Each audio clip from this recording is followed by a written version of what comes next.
right, guys, this is the video for 5.4, writing equations from tables and graphs. All right, so functions like equations can be written in slope-intercept form. Remember, if you're still not sure what slope-intercept form is, y equals mx plus b. To do this, you need the slope, or m, or rate of change, and a y-intercept, or your b. Okay, so the 5.2 notes are probably going to be pretty helpful for you so that you can kind of remember how to do that. So have those close by. All right, so tables. All right, we want to pick any 2 points from the table and plug them into slope formula. So again, any 2 points, you know me, I like to keep them positive, and if I have zeros, I use them. So I'm going to definitely pick this one, and then I'm going to skip this one because it's negative, and I think I'm just going to go to the one next to it. Okay, so remember, these ordered pairs look like this when they're written as an ordered pair. Okay. So I'm going to plug them into the formula. I'm going to start with my bigger numbers and subtract my smaller numbers so I don't have any negatives. So remember, this is y, this is y, this is x, this is x. So 5 minus 3 and 5 minus 0. Okay? When I do that, I plug this in. Oh, that was, sorry. I was supposed to write that over here. 5 minus 3, 5 minus 0. This was supposed to be the formula. Y minus y over x minus x. That's what was supposed to be there. Sorry. All right, we'll do the work over here where we're supposed to. All right, so 5 minus 3 is 2. 5 minus 0 is 5. And if you're not sure, plug that into your calculator to see if it can simplify or not. Hopefully you can tell just right away that that won't simplify. But if you're not sure, use the N over D button and type it in and hit enter. And whatever comes up there is its most simplified version. So in this case, 2/5. All right. So then you want to look for the y-intercept in the table. Find where the x value is 0. X value 0. Here, let me get a different color so I can kind of show this. Okay. X value 0. Okay. And then this will tell you the y-intercept or the initial value.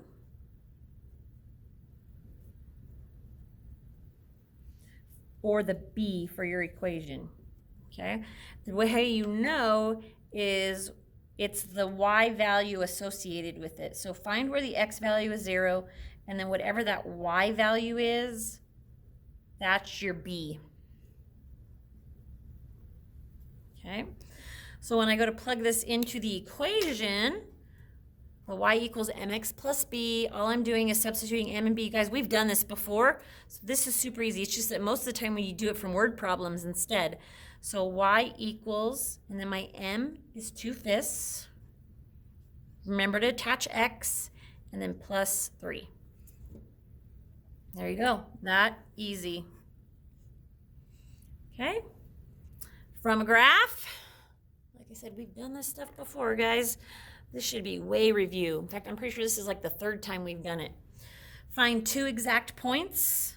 Remember, exact points means where they intersect in a corner, right? You don't want one like in the middle. Then draw a triangle to find the slope. Rise over run. Remember, up and down before you go right. So any 2 of these points is fine. So I'll just pick these 2 bottom ones. So I'm going to draw a triangle. I go up or down first, then right. There's my triangle. Okay. So I'm going to count down. So I go down 1, so it's a -1. And then I go over 2. Oh, and these go by 2s. Oh, I'm glad I noticed that. Y's go by 1s, but X's go by 2s. So this goes down 1, but this goes over 2, 4. Okay, so make sure you pay attention to that. Okay. Then we got to find our y-intercept, which again is b. Okay, now this is just where it crosses the y-axis. So all you have to do is find the y-axis. In this case, it's right here, and find whatever point it crosses at. So in this case, it's this one right here. Okay, So that value right there is a -1. Then I just put it into the formula, y equals mx plus b. Y equals m is -1/4 plus, but my b is a -1, so instead of writing plus -1, I'm just going to write -1. You could write plus one, -1, but it's more correct to write it this way.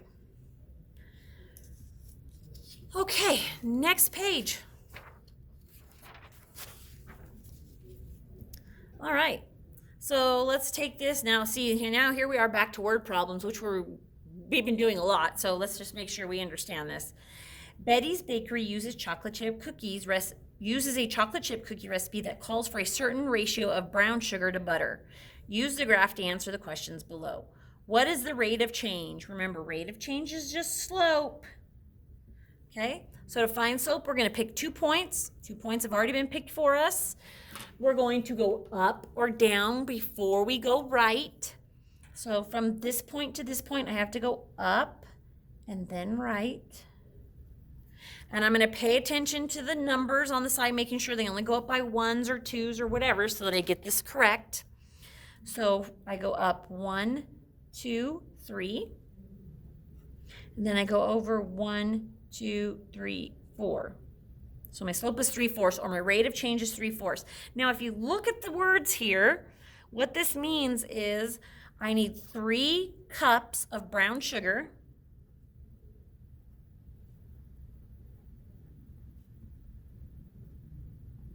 for every 4 cups of butter.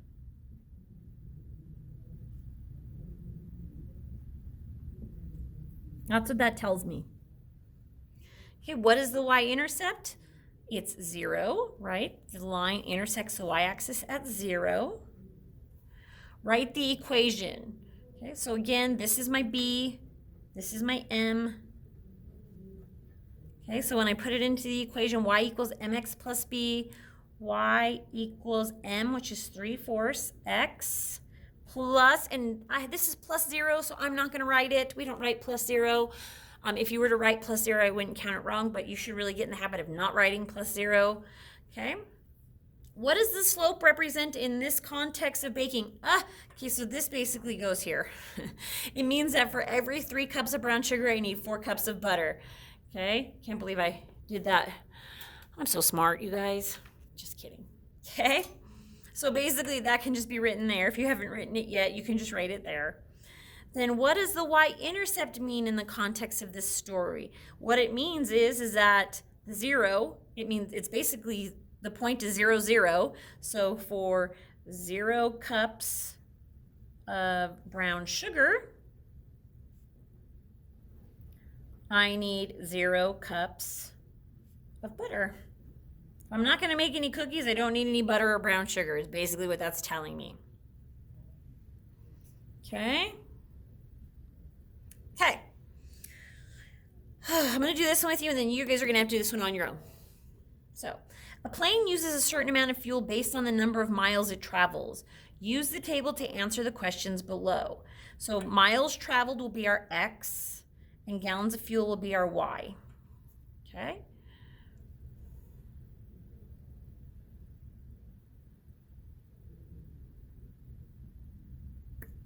Okay, sorry, I was reading something because I was confused there for a second. Okay, so find the slope. Find 2 points. I always use this point. So this is the point 0, 0. And then we'll just use the one right next to it. So that's the point 30, 156. Remember to find slope, it's just y minus y over x minus x. I'm just going to do it right up here since there's really no room. So I'm going to subtract the bigger ones from 0, then I don't have negatives. So 156 minus 0 over 30 minus 0. So this is 156 over 30. Okay, and since I want to see if this can simplify at all, I'm going to put that in there, 156 over 30, and it simplifies to 26/5. Okay, so my slope is 26 over 5. my y-intercept, remember to find my y-intercept, I go to where x equals 0 and whatever that y value is associated with it, that's my y-intercept. So in this case, it's 0. Then the equation y equals m, remember this is m and this is b, 26/5 x, and then I'm not going to write plus 0. Then this says, what does the slope and y-intercept represent for the situation? So if you remember, the 26 was gallons of fuel, the miles traveled was up here, the x. So this means that for 26 miles traveled, the plane uses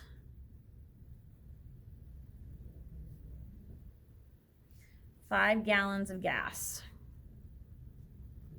Now, if you wanted a unit rate, remember with the unit rate, it has to be 1 on the bottom. So if I wanted to know how many miles I travel in just 1 gallon, I would do 26 divided by 5, and I would get 5.2 miles per gallon. Okay, and then the y-intercept is 0. All this represents is that if I go 0 miles, I've used 0 gallons of gas, which makes sense, because if I'm not moving, I shouldn't be using any gallons of gas. Okay, that's all that means. All right, now you're going to try and do this one down here on your own. If you have any questions, come see me. Thanks.